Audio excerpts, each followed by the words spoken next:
What's going on, folks? Tony Hannity's here, the Xbox Master Trainer for the US, the Elite Series 2 controller. It has been out for quite a while now, and more recently, there is the Halo Infinite Edition. And if you want to see the unboxing of that, I'll go ahead and leave that video that Richard did. We're here to talk about how to actually map all those buttons. Now, everybody's going to have their own flavor, their own flair, their own fundamentals on what they feel is best for button mapping. Everybody does things a little bit differently, right? But we're just here to talk about the fundamentals and how best to go about doing it. Once the app is turned on, it automatically knows that you're using an Elite Series 2 controller. Scroll down to Configure, and on the left-hand side, you can see that it says Profile. You can create a new profile, or you can choose from profiles that have already been inputted by the development team. So for example, PUBG, a lot of people prefer this button mapping layout for PUBG, same thing for Rocket League. And if you like one of their profiles, all you have to do is make sure that you're highlighted on that particular profile,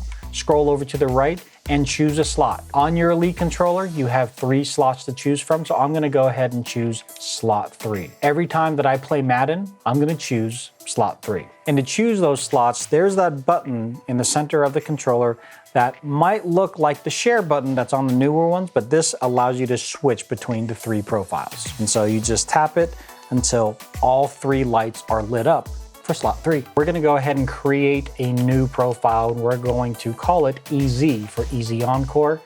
And voila, you have the Elite Series 2 controller. You have every single button, every single push, almost every conceivable way to use this controller to the best of its abilities. I personally don't use all 4 buttons on the back when I'm playing certain games. One game that I've been playing a lot recently is Halo Infinite. A lot of these buttons on the front, they're not gonna change. You could change them if you want, especially if in certain games you can't easily map A to the B or the B to the right analog stick. Some games allow you to map it within the game, but without it, you can come here to the Xbox Accessories app and you can map that specifically for those games. So being that this is going to primarily be a Halo profile, if you will, one button that I use quite often is going to be the melee button.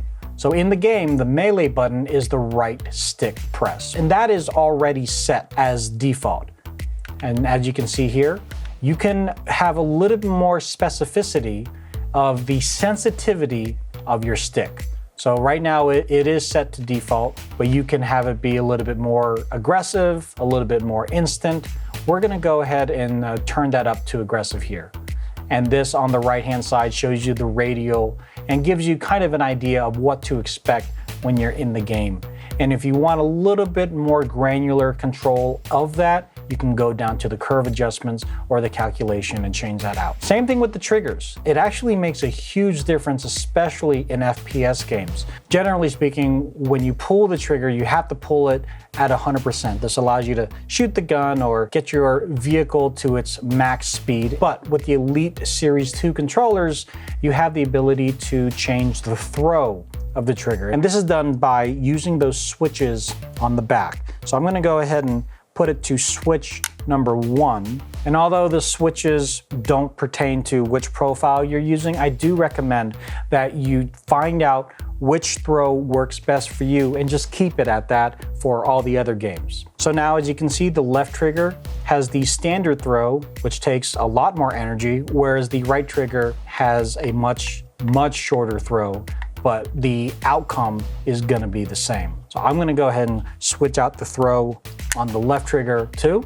And then on the left-hand side, you can move the sliders to adjust your dead zone. So this is gonna be a little bit of trial and error, and it might differ dependent on the game as well too. It's going to really depend on what works best for you and your play style and how you like the controller to be used during your games. Now you also have the ability to change up the vibration. For me personally, I love the vibration in the controllers, but for some people it's just too much. So you can either turn down the vibration on some of the triggers or keep them on. It's really down to your preference. And then of course the brightness, you can change the brightness of the guide button so it's not blaring in your eyes, especially if you're the type of person to play late read at night, you can turn that up and you can turn that down. And the last thing we're gonna look at are going to be the paddles on the back. This is probably the hardest thing to get used to when it comes to the Elite Series 2 controller or even the Series 1 controller. If you're not used to having paddles on the back,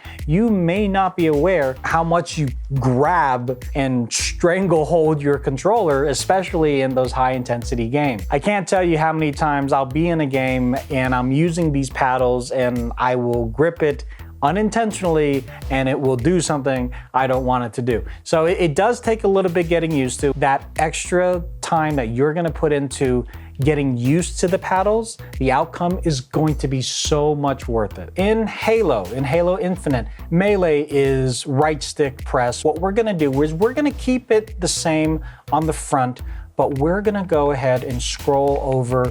So this is the bottom paddle, and right now it's set to Y, and that is the primary button, but we are going to change it to right stick click.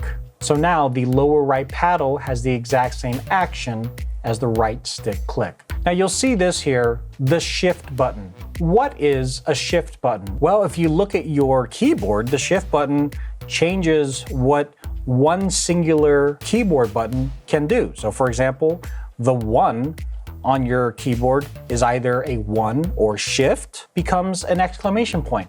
This is the exact same thing. You could have the left lower paddle, use that as the shift button. So no matter what, the lower left paddle is always going to be the shift button. But then all these other buttons have alternative functions. So this top left button will make it the left bumper. But then with shift turned on, we'll make it the Y button. I'm not sure if that's actually a good idea or not, but I'm just saying it can be quite handy. So that's it. If we were 100% happy on how these buttons were all laid out, the easy profile is saved, but it's not saved to a specific slot. So we'll go ahead and save that to slot number 1. So from now on, you have 3 different profiles set. Just make sure that before every game, you have it set to the slot that you want. And remember, the cool thing about the Elite Series 2 controllers is if you take this with you to another Xbox or even another Windows 10 or Windows 11 PC, the 3 profiles that you've saved to be on this particular controller will always follow you. And that is just the software. I'm not even gonna get into the hardware aspect of the Elite Series 2 controller. And then that's where you can change out the thumbsticks if you want it to be higher, a little bit smoother, or if you just wanna remove all the different paddles on the back and only have one. It's completely up to you because everybody responds and uses a controller slightly differently. But they are tips, and I hope that these tips were well worth it to you. Let us know in the comment section down below. Links, as always, can be found in the description. If you didn't already know, we actually stream on Twitch and here on YouTube. So make sure you're following our social media accounts on TikTok, Instagram, Facebook, Twitter. So until the next time, be good to yourselves and each other.